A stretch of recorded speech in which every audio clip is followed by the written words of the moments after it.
আসসালামু আলাইকুম রহমতুল্লাহি ওয়া সম্মানিত দর্শক, আমাদের রাজনীতিতে সাম্প্রতিক সময়ে কতগুলো উল্লেখযোগ্য ঘটনা ঘটে গেছে।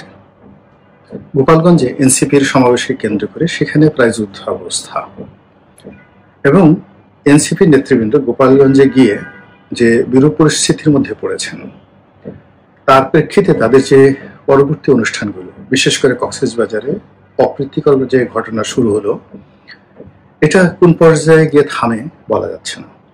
ইতিমধ্যে গোপালগঞ্জের ঘটনাকে কেন্দ্র করে এনসিপি নেতাদের একটি যে কথাবার্তার অডিও রেকর্ড ভাইরাল হয়ে পড়েছে, এবং গোপালগঞ্জে সে যারা নিহত হয়েছেন তাদেরকে কারা খুন করলো বা গুলি করলো, তারা কিভাবে মরলো, তাদের রাজনৈতিক পরিচয় কি, এবং সেখানে এখনো 144 ধারা বলবৎ রয়েছে। এর আগে তা এখানে কারফিউ ছিল, এবং সেই ঘটনাকে কেন্দ্র করে আওয়ামী লীগ হরতাল ডেকেছে, এবং হরতালকে সফল করার জন্য সেই পুরনো নিয়ম অনুযায়ী বেশ কয়েকটি বাস তারা আগুন ধরিয়ে দিয়েছে, বা কে বা কার আগুন ধরিয়ে দিয়েছে, এবং এর প্রেক্ষিতে অনেক জায়গাতে বিচ্ছিন্নভাবে হরতাল পালিত হয়েছে, আবার অনেক জায়গাতে হরতালের ন্যূনতম নামগন্ধ পর্যন্ত নেই। এটা হলো বাস্তবতা।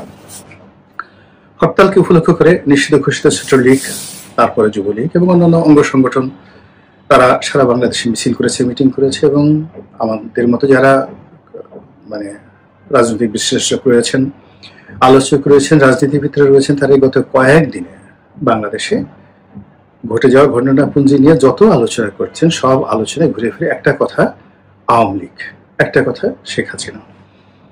তো শেখ হাসিনা, যারা আওয়ামী লীগের যারা লোকজন, তারা তাকে আপা ডাকেন, আর আওয়ামী লীগ যারা বিরোধী লোকজন রয়েছেন,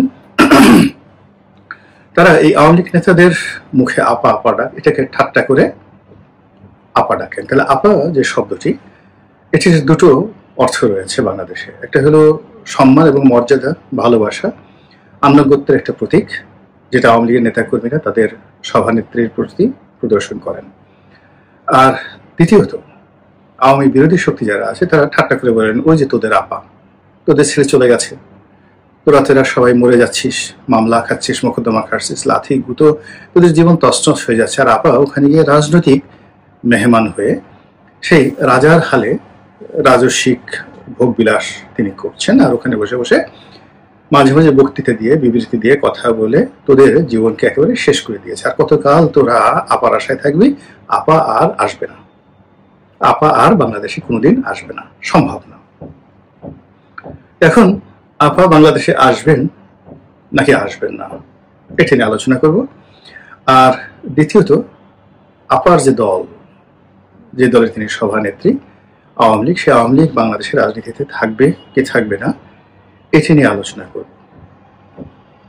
এই বিষয়গুলো বোঝার জন্য গত কয়েকদিনে আপনি যদি রাজনীতির মেরুকরণ দেখেন, সেখানে স্পষ্টভাবে দেখবেন যে বাংলাদেশের ধর্মীয় যে সংগঠনগুলো রয়েছে, মোরালেস সবাই একটি ছাতার তলে ঐক্যবদ্ধ হয়ে গেছে। দু একটি রাজনৈতিক দল বিচ্ছিন্নভাবে আলাদা আছে, কেউ কেউ বিএনপির সঙ্গে সম্পর্ক বজায় রাখছে, কিন্তু দলে দলে সবাই জামাতের নেতৃত্বে মোটামুটি ঐক্যবদ্ধ হয়ে গেছে। এবং পুরো এই যে ইসলামিক ফোর্স বা শক্তিটি, তাদের মধ্যমণি হয়ে নয়, ঠিক একেবারে সম্মুখ সারিতে, যাকে বলা হয় একটা গাড়ির সামনে যে ইঞ্জিন থাকে, সেই ইঞ্জিন রূপে, বা একটা গাড়ির সামনে যেভাবে ঘোড়া থাকে, ঠিক সেভাবে হর্স পাওয়ার রূপে বা ইঞ্জিন পাওয়ার রূপে এনসিপির যে তরুণ নেতৃবৃন্দ, তারা সারা বাংলাদেশ চষে বেড়াচ্ছে, এবং তাদের যে অনুষ্ঠানগুলো হচ্ছে বিভিন্ন জায়গাতে, গোপালগঞ্জের বিচ্ছিন্ন ঘটনা আর কক্সবাজারের ঘটনা বাদ দিলে সব জায়গাতে আপনারা দেখতে পাবেন যে গত 11 মাসে যে সফলতা তারা দেখাতে পারেনি, সেই সফলতা তারা দেখাচ্ছে। অর্থাৎ সেখানে লোকজন হুমড়ি খেয়ে পড়ছে, আর ছাত্রনেতারা সেখানে খুবই বলিষ্ঠ ভাষায় কথা বলছে, বিএনপিকে সমালোচনা করছে, আওয়ামী লীগ অর্থাৎ ফ্যাসিবাদ তাদের 14 গোষ্ঠী ধুয়ে দিচ্ছে। এর মধ্যে যে কথা শোনা যাচ্ছিল যে সেনাবাহিনীর সঙ্গে ডক্টর মোহাম্মদ ইউনূসের যে দূরত্ব, সেই দূরত্ব বাড়ছে, কিন্তু সম্প্রতি দেখা গেল যে ডক্টর মোহাম্মদ ইউনূস ক্যান্টনমেন্টে গিয়েছেন এবং একটি অনুষ্ঠানে সেনাবাহিনীর ঊর্ধ্বতন কর্মকর্তাদের সঙ্গে তিনি বৈঠক করেছেন বা ছবি তুলেছেন। তো এটা এই মুহূর্তে খুবই ইঙ্গিতপূর্ণ ঘটনা। আর দ্বিতীয়ত গোপালগঞ্জের ঘটনায় যারা গুলি করেছে বলা হয়ে থাকে যে তারা সবাই সেনাবাহিনীর সদস্য, অর্থাৎ সেনাবাহিনী গুলি করেছে বা তাদেরকে দিয়ে করানো হয়েছে, এবং সেই গুলির যে ফলাফল ভবিষ্যতে সেনাবাহিনীর পক্ষে যাবে না বিপক্ষে যাবে, দেশের ভিতরে এটার নেতিবাচক কি প্রতিক্রিয়া হবে, দেশের বাইরে কি হবে, এই সকল নিয়ে যখন আলাপ আলোচনা হচ্ছে ঠিক সেই সময়টিতে জামাতের একটা মহা সম্মেলন হয়ে গেল। বলা হয়ে থাকে কম করে হলো 10 লক্ষ লোক এখানে হাজির হয়েছে।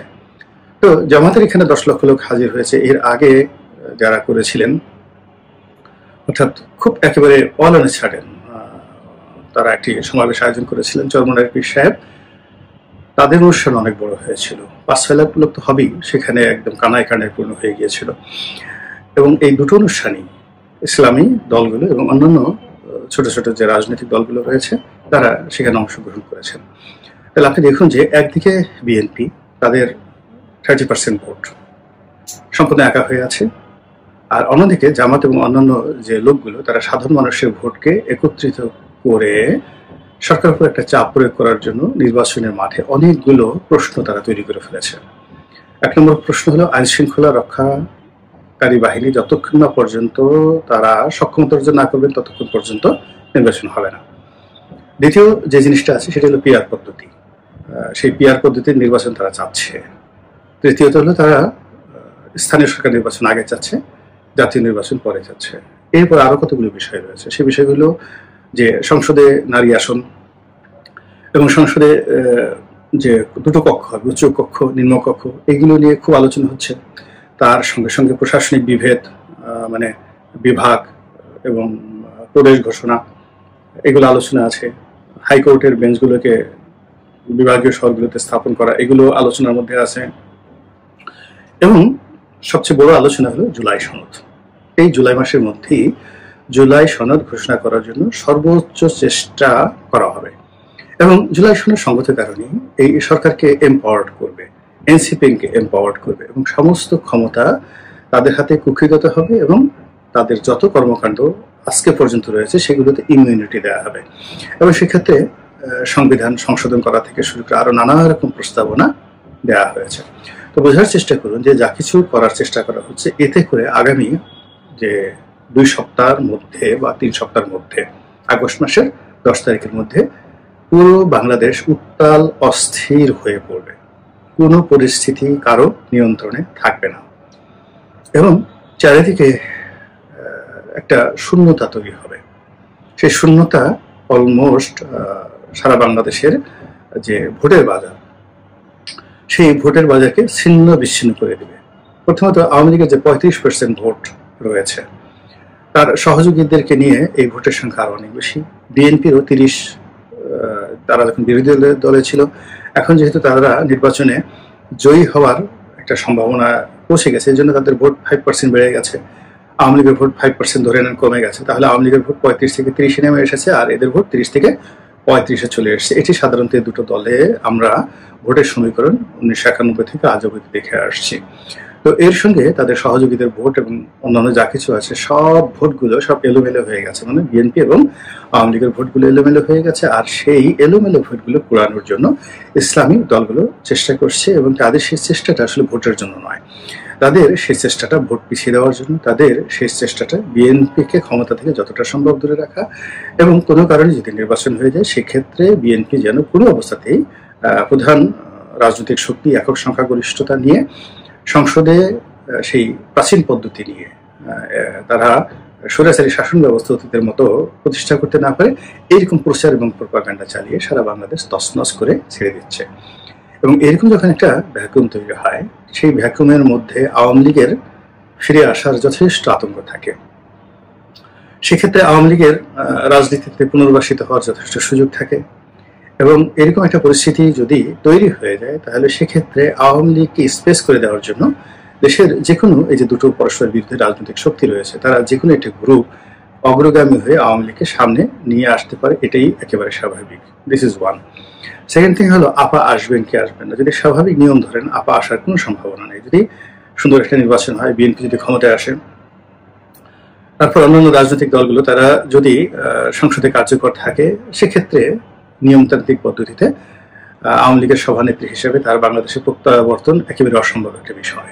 দ্বিতীয়ত, যদি বিএনপি 5 বছর ক্ষমতায় থাকে তাহলে শেখ হাসিনার বয়স 85 বছর হয়ে যাবে এবং তার যে শারীরিক অবস্থা এবং তার যে মানসিক অবস্থা সেটি বর্তমানে যিনি বেগম জিয়া আছেন তার সাথে আরো খারাপ অবস্থা হবেন এবং তাকেও হুইল চেয়ারে করে ঘোরাফেরা করা লাগতে পারে। কাজেই তার ফিরে আসার সম্ভাবনা যদি স্বাভাবিক প্রক্রিয়া থাকে তাহলে অসম্ভব একটা বিষয়। কিন্তু যদি অস্বাভাবিক কিছু ঘটে এবং যেহেতু অস্থির উত্তপ্ত রাজনৈতিক মাঠ, এখানে অস্বাভাবিক সবকিছু ঘটার জন্য সকল পক্ষ প্রস্তুত হয়ে আছে।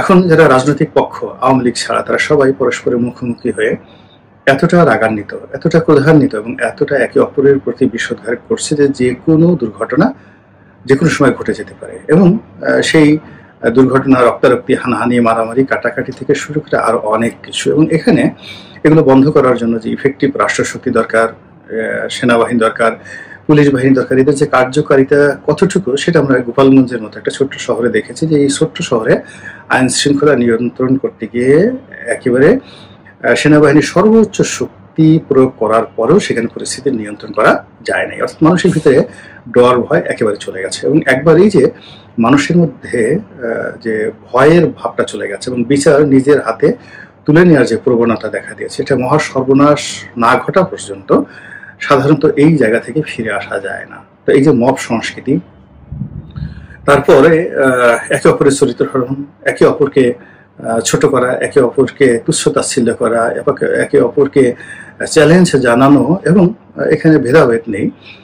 হাতি এখানে চামচিকাকে তার প্রতিদ্বন্দ্বী মনে করতে পারে, চামচিকা হাতিকে গিয়ে একটা কামড় দিয়ে আসতে পারে, এইরকম একটা পরিস্থিতি পুরো রাজনীতির ময়দানে চলে আসছে। ফলে এই পরিস্থিতিতে সাধারণত যা হয় বহির্শত্রু বহির্দেশ এখানে নাক গলায়।